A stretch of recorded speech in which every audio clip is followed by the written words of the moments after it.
Hello, hello. I want to thank everybody who was tuned in for their patience. Truly appreciate it. This is your host, Mona Lisa, of radio show Probation Station here on excitementradio.com. And today, we have a special guest in the building. We are doing a special show, tribute to Trayvon Martin. We have Sabrina Fulton, Trayvon Martin's mother, in the building. Again, I want to thank all of you for tuning in here on Excitement Radio. And before we begin and before I introduce her, I want to go ahead and just talk about her and what she's doing currently. And then we'll get into all the nitty-gritty and the conversations. And of course, if you want to join the conversation, give us a call at 305-749-6004. That's 305-749-6004. Sabrina Fulton is dedicating her life to transforming family tragedy into social change. Since the death of her 17-year-old son, Trayvon Martin, during the violent confrontation in 2012, Fulton has become an inspiring spokesperson for parents and concerned citizens across the country. The publicity surrounding Trayvon Martin's death and the ensuing trial catapulted the country into national debate. Despite the intense struggle of losing a child, Fulton has become a role model to many by turning her grief into advocacy. Remaining strong throughout the trial and ensuing months, she lends her voice to speak against violence towards children and the need to build better, safer communities for all. Her message not only appeals to the people's hearts as it relates to children, but it also one of hope and change, exemplified by her personal experiences and endeavors. As a mother, she inspires audiences to continuously educate their children about civil rights and to help them feel accepted as part of an ever-changing society. An honest and relatable speaker, Fulton always looks forward to sharing her powerful message with everyone from colleges and legal professionals to community and family organizations and all other proponents of social justice. A Miami native, hey, shout outs to Miami, Fulton graduated from FLOMO, Florida Memorial University, where she earned a bachelor's degree in English. A proud mother, Fulton worked for the Miami-Dade County Housing Development Agency for over 25 years and is a member of Antioch Missionary Baptist Church of Miami Gardens. She has also spoken at Northwestern University, Ohio State University, Kansas State University, University of Connecticut, to name a few. Amazing and powerful ladies sitting here in front of me. In March of 2012, Sabrina Fulton and Tracy Martin founded the nonprofit organization, the Trayvon Martin Foundation. The foundation's purpose is to create awareness of how violent crime impacts the families of the victims and to provide support and advocacy for those families in response to the murder of Trayvon Martin. The scope of the foundation's mission is to advocate the crime victims and their families and are not ignored in the discussions about violent crimes to increase public awareness of all forms of racial, ethnic, and gender profiling, educate youth on conflict resolution techniques, and to reduce the incidences where confrontations between strangers turn deadly. So with all that being said, I want to welcome Sabrina Fulton to Excitement Radio. How are you? I'm good. I'm a little tired, but I'm good. Thank you. I am glad. Welcome to Excitement Radio. It is an honor. Sabrina, I wanted to, of course, ask you a few questions, right? So excited. As it relates to what you're doing now, because you're traveling nationally and you're speaking to different people. Now, as a community activist myself, I find lack of empathy. I find a lot of sympathy, but no empathy. And there was a video that I saw of you and I found that it was very, very powerful when you were talking about that you were the average mom. Can you talk a little bit about that? Because I say we are a reactionary people. We wait for things to happen before we act. And we're at a state of emergency nationwide where we need to act now, right? But people continue to be complacent. Of course, there's a lot out there that are protesting and doing what they feel that they need to do, but we need more. So let's talk about your journey as just being a normal mom, because I always tell people, like, this can happen to any one of us. But I feel that our youth and our community feel like they're invincible, like they're not going anywhere. and they're just walking zombies. So if you can explain how you were just that normal mom, so maybe people can start understanding and empathizing versus sympathizing. Well, that's one of the things, like you said, that I speak about, and I try to make people understand how average I was. You know, I had an average job with Miami-Dade County, on an average house, you know, making average money, you know, average car. It's a Mercedes, but it's average for me, you Right. know. You know, and just an average, you know, just average job, average house, you know, average education level. Just came from just everything about me was just like a regular mom. Yeah, regular you know? person. And so with 2 average kids, so you never know when this is going to hit your home. And so that's why it's so important. I don't want people to look at the case and look at this tragedy and say, oh, well, that's a shame, I'm going to like it on Facebook, and think they have done their due diligence as far as, you know, making sure that Black Yes. Lives Matter. You know, if you really feel passionate about Black Lives Matter and stopping the violence, then you have to get involved. And I try to encourage people to get involved in a nonprofit organization. It doesn't necessarily have to be the Trayvon Martin Foundation. It could be any other, you know, foundation that's a nonprofit. It could be the Urban League, a National Action Network, a NAACP. It could be any organization that has the same goals in mind. And what you want to do is you want to make sure you connect yourself with that organization, because what we need to do is we have to do more. We have to speak up more. We have to voice our concerns more. You can't just like something on Facebook and think, you know, That you've done your job. right, that you've done your job. You have to get involved, you know. And a lot of people walk up to me, and you know, because I've had 2 boys, they say, you know, I have 2 teenage boys right now, and I'm in fear for their life. And I ask them, well, what are you doing to prevent this from happening to your son? Because I was sitting in your seat at one particular time where I had my 2 boys here. And you never know. Somebody can call tomorrow and say, listen, I had my 2 boys yesterday. Now today, one of my sons has been shot and killed. And now the bullets don't even have, you know, a age limit to them. I met with Tamar Rice's mom, the 12-year-old. You know, it's just, I met with a mom in Baton Rouge. Her 6-year-old son was killed. You know, so we have incidents like that. When I was in Chicago just a couple of months ago, the 9-year-old was killed not far from where I was in Chicago. Wow. You know, and so This is happening every day. Every day. To average people, to normal people. And so one of the things that I did put on my Facebook page at one time, I said, will your child be the next hashtag? It's not that I'm trying to bring any, you know, harm to anybody's child. It's just that I want them to wake up.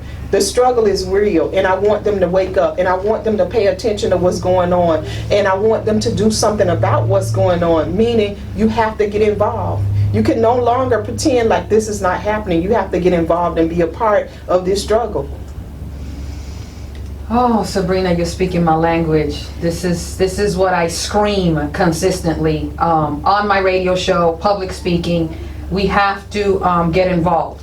How do you feel about the country as a whole in regards to what's going on nationwide? Because this is happening every day. After Trayvon Martin was like it was worldwide, and then it just, every other case just started popping up. But we know it's been happening since years, you know, thank God for social media. But how do you feel, or do you have hopes that the country will wake up, or at least get more involved? I'm hopeful that the country will get more involved. One of the things I did not want to participate was in the political arena. I didn't want to get into politics, but politics is attached to laws, and so I have no choice but to get involved in politics, because our laws are screwed up. Our laws are sick. And so we have to fix those laws. Our laws do not work, and our laws do not create justice for African Americans and little black and brown boys. They just don't. It's not intended for us. It's not intended for us to benefit from them. And that's why you see so many people, the increasing amount of number of African Americans going to jail and being arrested and incarcerated, doing prison time, real hard time, and not just an arrest, because, you know, the system does not work. And so I found out through research and just the work that I do now that politics is connected to those laws. And so I got to get into politics a little bit just so I can get some of those laws changed and work on some of those laws. Right, because you were, I did see something where you're heavily working on Stand Your Ground. You did your homework. Yeah, I researched you all the way. You know, I'm a former probation officer, so I know hands-on that the laws and the system was not created for us. That's why I created Probation Station, because I feel that our community needs to be educated on how the system works. There's no flyby. I mean, we're screwed when it comes to the system. So no, my point that I was trying to make was that stand your ground. No, the political side is that even with Stand Your Ground, even with the senseless gun violence, I try to make it a bigger issue and not just an African American issue, because brown boys are being killed too. Right. So Latinos are being killed, and we have to address those issues. We can't just say, you know, we just concerned with African Americans. We got to look at, you know, who's next on the chopping block, who's next that people are not being held accountable for their lives as well. And so I try to do it a little more broader, and I try to bring other people into that arena. Which makes sense, because statistically 1 in 3 black boys will go to jail and 1 in 6 Spanish boys will go to jail. So mass incarceration is real, you know, and it's happening. And the scary part is, before you would get arrested and you would hope to come home, now people are getting arrested and they're dying within a couple of days. Sandra Bland. You know what I'm saying? And now women are being killed as well. So now we have black boys, now we have Spanish boys, and now it's coming towards women. So I really get frustrated, Sabrina, because I still feel that people are not understanding the seriousness of this situation. They are not getting it. We do live in a society where if it's not about us, it's all good. What can you tell people about that mentality and that attitude? Well, one thing I can tell them is that they shouldn't wait until it's at their doorstep. They should not wait until it happens to their loved one or their family member. If you don't take anything away from the Trayvon Martin tragedy, that is something that you should take away, because it was so public about what happened. It was so public. The trial was so public. Our grieving was so public. Everything was so public, you know. And I think people should use that and say, listen, I don't want to go through this. I can't go through this. I can't afford to go through this, because it's really something that will break you all the way down. And it took me a while to come back. You actually did not see me during my broken periods, but I had them. Common sense, as passionate as I am, I feel for you every day, and I feel that today is so important for me, because I have a 22-year-old black boy here in America. And I just facing you, looking at you in your face, I can't even fathom the thoughts. I applaud you and commend you for your strength, for your ability to continue traveling and advocating and really sharing your passion on how serious this is. Because I probably would just lose it, you know. So your purpose is this. You're doing an amazing job, because I saw your videos. So I just feel that you are the pillar for this here, especially being a black woman at that, to hopefully you can get into the minds of other black Spanish women in regards to this matter. And I think maybe this is redundant, but do you, I'm asking because I feel this way, do you feel that our people are reactionary people? Absolutely. Absolutely. A lot of times we have to, you know, something has to happen in order for us to react to it. We are not proactive people. We're not going to do anything before time. you know, we're going to wait till something happens and then we're going to react to whatever has happened. And so I don't know why we're like that, you know, but that's just how we're made. That's just the fabric of who we are. And so we usually will wait, even with Dr. King, you know, with Malcolm X, with everything, with Rodney King, you know, with Emmett Till, with most of the incidents that have happened in this country. Something has to happen, and it really unites people and bring them together in order for them to do something about it, in order for them to say something about it. And then the other thing is too, some people, some parents, some victims that you have not seen, they don't have, I'm not going to say they don't have the ability, but maybe they're not as strong as I am in order to speak. They might want to speak for their son. They might want to speak for their daughter, but maybe they still in that broken stage. They're still in that depressed stage, and they really can't, because this is not something I would have signed up for, and that's what you and I talked about before. This is not something that I would have trained for. This is not something I would not want anybody to sit in a seat that I'm sitting in, to walk in the shoes that I have, yes, because it's very difficult. And so, and I think that it has a lot to do with who I am and the person that I've always been able to lift myself up. And it has a lot to do with that, where you have other people, or you have some people that depend on other people to lift them up. Okay, so with you it comes naturally, and I'm sure with the strength. And that's one of the things. I have a event that's called the Circle of Mothers, and I bring mothers from all over the United States in May around Mother's Day. I bring them from all over the United States, and that's what I do. It's about empowering them. It's about bringing them up. Okay, this incident has happened. Now what? Now what are you going to do? Because I can tell you from my own experience that I was on the floor.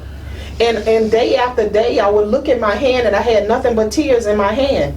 And I told God, I could do better than this. I could speak for my son. Nobody is going to be a better speaker for him besides myself and his dad. Right. You know. And so I got up off that floor, and that's what they have to do. They have to get up off the floor, and they have to speak for their child. But you still have a lot of people that can't do that. And so that's why it's so important that I speak. That's why it's so important that different people who you see, like Jordan Davis family and Oscar Grant family and Tamar Rice family, Eric Garner's family, these families I am connected with. That's these great. Families, you know, Sandra Bland's, I mean, it's just a circle of mothers that and fathers too as well, because I'm going to Oscar Jordan Davis's screening tomorrow, and I'm sitting on a panel. His father's going to be here tomorrow in Miami. But you know, it's just important that we empower each other, that we educate each other, and women react to tragedy a little different from men. So I find that we come together, we laugh together, we cry together, we can hug each other. You know, women could do all of those things together, and that's what we do at the Circle of Mothers. And that's why I feel like it's so important that we let other people see the hurt that we have, the brokenness that we have, so they can know that they can come back from that as well. I liked how you said that, the brokenness that we have. As a society, we tend to mask all that, and we want to be tough all the time. And it is important that we go through that grieving, correct? A lot of us, you know, and I can speak from experience, I've lost 11 people in the last several years. So the grieving process takes a lot of time, and we as a community don't, quote unquote, have time, right? We're always in a rat race and stuff of that nature. So the importance of you saying, being broken and vulnerable and not being afraid to show people that is extremely powerful. And I commend you for that, and the support that you have for other mothers. Like I said, I believe that you're that individual that's going to give that power to other mothers that have been through the same thing that you've been through. Why must we wait? Why must we wait for tragedy to occur? Why? Why? Why? I get really frustrated, because if we talk about love thy neighbor and we love God, and we were made in the image of God, why do we wait? Why can't we love our other children like other children as we love our own. How do you feel about that? I think for most people we do, because I can watch a story on the news or a tragedy on the news where maybe a child has drowned, a 4-year-old child that has drowned in a pool or something. It doesn't matter to me the color of their skin. It really doesn't. I just think about the parents. I think about the brothers and the sisters, you know, who that child is connected to, the classmates that child is connected to. It really doesn't matter to me what color skin, right? Yeah. And so I think it's a lot of people that are not concerned and so wrapped up around the color. You know, right. What color it happens. I mean, if I hear that a 14-year-old got shot twice and he's dead, I think about his parents and his family and his classmates and his friends and his neighbors. I think about those things. So it's not important to me so much as who pulled the trigger, whether it was a police officer, one of his friends, another black guy, somebody was robbing him. That doesn't matter. That's not important. The important part is this family is going to go through a grieving process. They're going to be broken, they're going to be hurt, they're going to be disappointed, and they need the support of the community. And so that's why it's so important that we not wait until it's at our doorstep. And I believe that's why we have so many people that support the foundation and so many people that work for the foundation, because I believe people say, they think about it and they say, well, I don't want to wait until it happens to me. I don't want it to happen to me, but I don't want to wait. So let me do my part. And that's what I feel like I do, is I'm doing my part.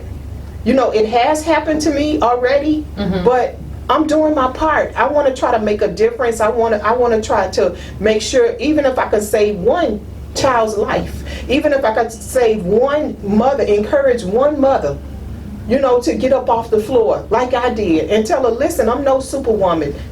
I'm no Wonder Woman, but guess what? I got up, and you have to get up too. And you can get up, because a lot of them believe that they can. This is not something that you can prepare for. I've had people in my family to pass away. You know, I thought that I was just going to die when my grandmother died. Right. You know, I had a cousin that died. I just thought I was that was just the end of the world. You know, I just thought that the pain would never go away. And then a few months ago, I lost an aunt that was very, very close to. She was the cool aunt, you know? And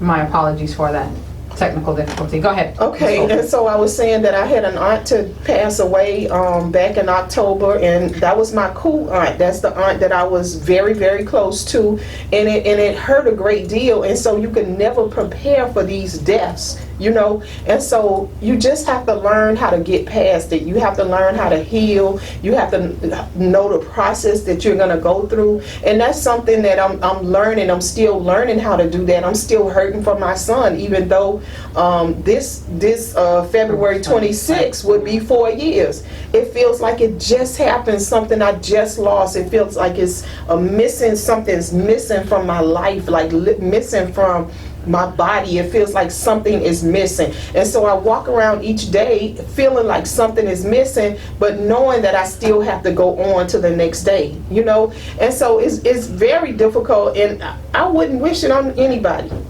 Let me ask you, when you're talking about the process, is there things that come up in your head that helped you with the healing? Counseling, running, walking, talking? Is there things that you can talk about that has been helping you with the healing along the way for the listeners? One of the things I tell people about is my favorite Bible verse, and that's what I've learned to lift myself up. It's Proverbs 3:5-6, and it says, trust in the Lord with all your heart, lean not unto your own understanding, in all your ways acknowledge him, and he shall direct your path. So that means to me that I might not understand God's ways, but if I just trust in him, that he would lead me into the right direction. And so I just go with that, because I have no understanding of why this happened to Trayvon, why my family was selected, why I was selected as a mother and Tracy was selected as a father. We have no understanding about why. And so I just trust in God that he'll lead me into the direction that I need to go. And so I would not have signed up. I can't say that enough. No, I would not have sacrificed my son. No, I would not have. And so people have to understand that, you know, it's a little different, it's a little tricky. And so I'm just doing what I need to do as a mother, as a parent, to speak for my son who's not here. And you're doing a phenomenal job of empowering others, because again, like I said earlier, I can't even imagine what all that was like. But let's talk a little bit about Trayvon, if you want to. Yeah. Tell us a little bit about him. Well, Like, I always say that he was an average teenager. I mean, he liked those expensive shoes. I don't know why. You know, so he would I told him, listen, I don't buy shoes for $100 and something. You know, my shoes, I go, you know, $60, $80. I'm really pushing it, you know? right. And so, maybe the walking sneakers. yeah, I don't even know about that. But he liked those expensive shoes, and I'm not going to give them I'm not going to tell you what kind of shoes, but those young people know what kind of shoes I'm talking about for $130.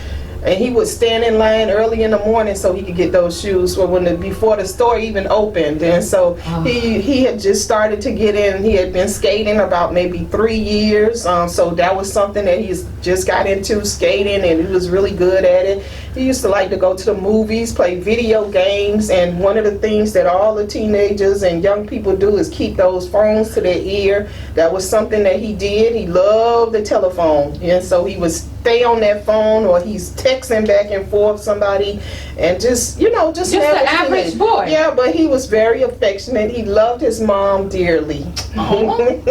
He was a mama's boy. Oh, that's what I was about to ask you. Is he a mama's boy? Oh, absolutely, Yeah? absolutely. Yes. That's awesome.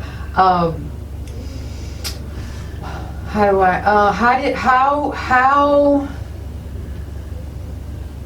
did you react when you got the phone call? I don't want to give too much away because I'm still on the speaking circuit.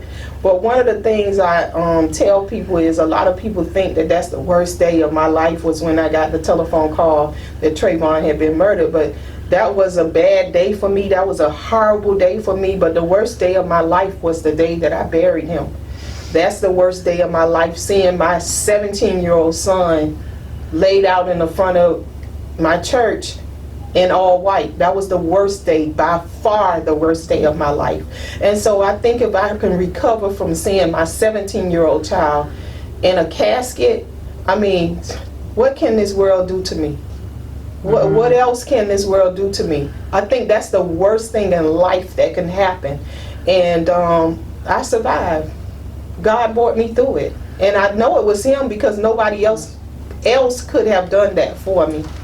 And so, I'm not a very religious person. I drink wine. Hello, I drink wine.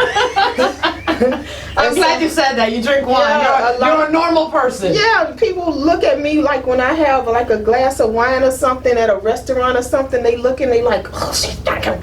And somebody even took a picture of me and, while I was drinking the wine, I'm like, listen, I'm human. Right. I drink human, wine. yes. Yeah, and so it's just so funny to me, that they think I'm somebody else, but I'm not. I'm just down to earth, and I'm just an average person.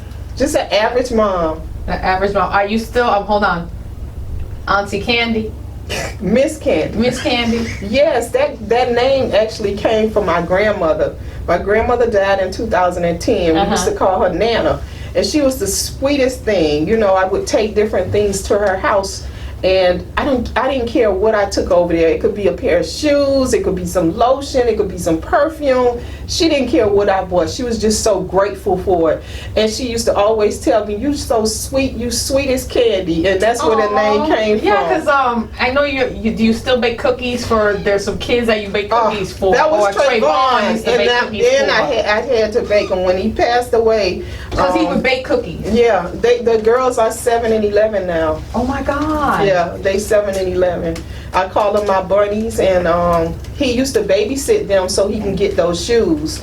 It's about 4 kids that he used to babysit. 2 nephews. Well, they're all his cousins, but 2 girls and 2 boys that he used to babysit in order for him to get, you know, a ride to the skating ring, a ride home from the skating ring, so that he can purchase those expensive shoes, so he can get cologne, so he can get True Religion jeans or whatever he was getting. Yeah. He would work, and he would wash cars, he would babysit, he would cut grass, whatever he needed to do, so that he could Hard-working young man. Oh yeah. Hard-working young man. And with you saying all this, how did you feel about how the media portrayed? Because Well, I learned a very valuable lesson about the media. Let's talk about media a little bit, cause yeah, I learned a very valuable lesson. Something that I probably thought about that just didn't really click in my mind, and that's that a lot of times the media likes to blame the victim. So in order to justify Trayvon's death, they tried to make him out of the bad guy. But people, I think, people who were using their head and had common sense, they could see right through that. That my child at 17 was dead on the ground, and they did a background check and a drug and alcohol test on my son who was dead, who was unarmed, but they didn't do it on the person who shot and killed him. He's standing there. They didn't do a drug and alcohol test on him. They didn't run his background. They didn't do anything. And they treated my son as if he had shot and killed someone. But we all know that if Trayvon had shot and killed someone, that he would be in jail. We know that. oh yes, definitely. Yeah. Well, And so we know that for well, that's our justice system, and that just goes to show how messed up our justice system is. And I don't want to talk too much about the event that happened the other day with the young lady that pulled over the police officer, but we all know that if we would have pulled that same police officer over, it was a chance that we might have gotten a ticket, or we might have been arrested that day for pulling that officer over. And so it's a double standard, and how can you apply the same law but it has a different result? We got a lot of work to do. We got a lot of work to do. I mean, I can say it. Criminal justice system definitely is not for us. It's a racist system, and it's also it's becoming now more, if you're poor, now it's more a green system, a profit system.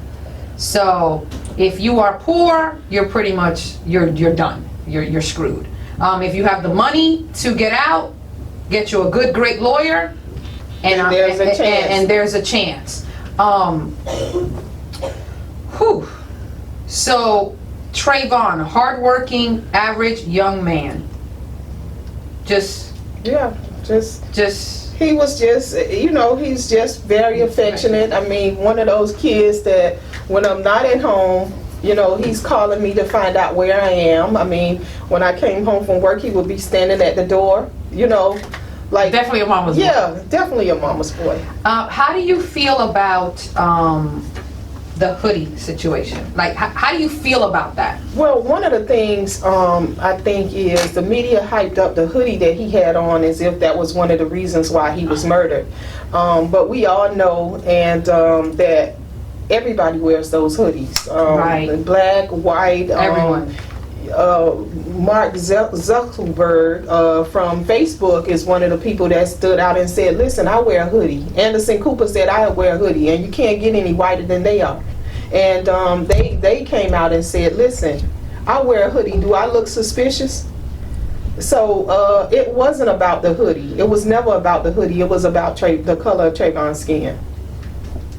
Yes, and I'm pretty sure most of us know that. I'm not going to say all, but most of us do know that.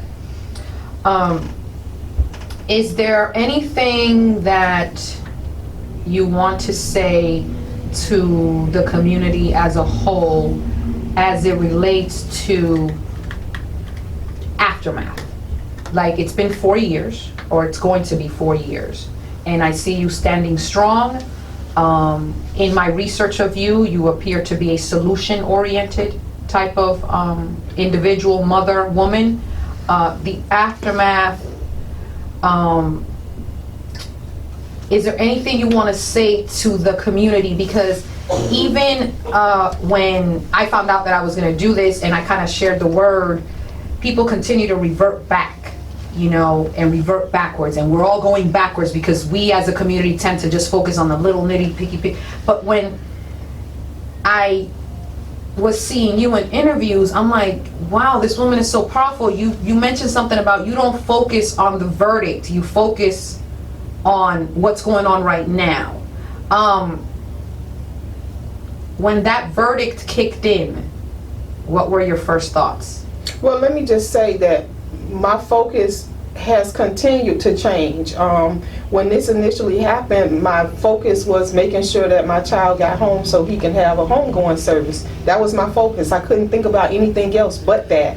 And then after the homegoing service, my focus was the trial and making sure that those attorneys were prepared for the trial, and that I was there and present and you know, every single day. So that was my focus. And so after the verdict, even though it was disappointing, it was sad, it was unjust, all of those words, now what? That's what I asked myself. And so I didn't want that verdict to dictate what I should do next.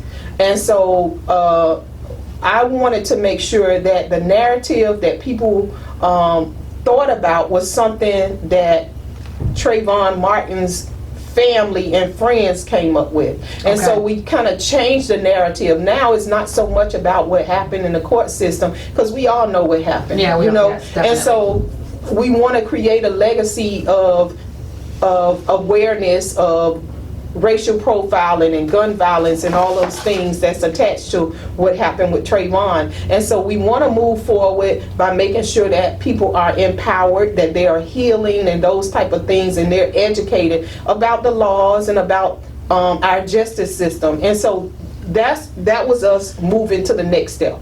What was our next phase? That was our next phase after the verdict. And so we started to have different programs, different mentoring programs, the Circle of Mothers, the Circle of Fathers, the Peace Walk, the dinner that we're going to have this Saturday. Everything that came out of that was a result of what the verdict was. And so I don't know what we would have done if the verdict was guilty, because we wouldn't have had the drive that we have now. And so even though it was something negative, it turned out to be something good and something positive for different communities. And so we at the foundation, and I'm going to ask your listeners to go to our Facebook page and our website, which is TrayvonMartinFoundation.org. And so we want to encourage people to go there. We want them to stay connected. If they're interested in coming to the Peace Walk this Saturday, they can go to that website. They can register. Make sure you wear your red shirts. Come at 8 o'clock and be energized and with a positive mind and spirit. I'm very thankful that you said that, because originally I would have thought that you would have been like against, how do I say it, against the system in a way, like be so angry at the system that it would have been like, forget it, I don't even want to deal with it. Where in turn you just took it and flipped it and was like, no, this is the system, it's screwed up, let's move forward. And I hope and pray that those that are listening understand that shift in mindset, because if we continue to focus on the negative aspects and get consumed with that, we're not going to move forward and get the goal in place, right? Right. So definitely a pleasure having you on. I'm really, really excited and very honored. Amazing. We have a caller. You're tuned into Excitement Radio, here with yours truly, Mona Lisa. What is your name, and do you have a question or a comment? Yes, my name is Ellie Brett, and I was calling in to say a few words and ask Ms. Fulton a question. Go ahead. How you doing, Miss Fulton? I'm doing well, thank you. It's an honor to speak to you. Actually, it's almost like being a goal of mine to be able to get in contact with you. I just did 8.5 years in incarceration, and I heard about your son's death while I was incarcerated. As a victim of gun violence myself, I was shot 3 times. I definitely felt that deep in my heart, and it's like, I know you've had a lot of people call and say, you know, oh, I'm so sorry and things like this. Well, I wanted to personally apologize to you for perpetuating a negative stereotype and being that young black boy with the hoodie that was out there causing trouble, and put that thought in Zimmerman's head. And I want to really, really pour my heart out to you and let you know that it wasn't in vain, and that he's inspired me and a lot of my other counterparts to drop out of the gangs, to reverse this stereotype and get people to understand that we're not just dumb black boys, that we are somebody and that we do matter. So I just wanted to call and tell you that and let you know how much the story and testimony has inspired me and changed my life. What's your name? My name is Ellie Brett. Okay, thank you for calling in, and I just want to say I want you to continue to be inspired, but I want you to not only just remember Trayvon for being shot and killed with the hoodie on, but also realize that our justice system is screwed up, and I'm sure you know that. I don't know a better word to say than screwed up. I mean, Yeah, we can say unjust.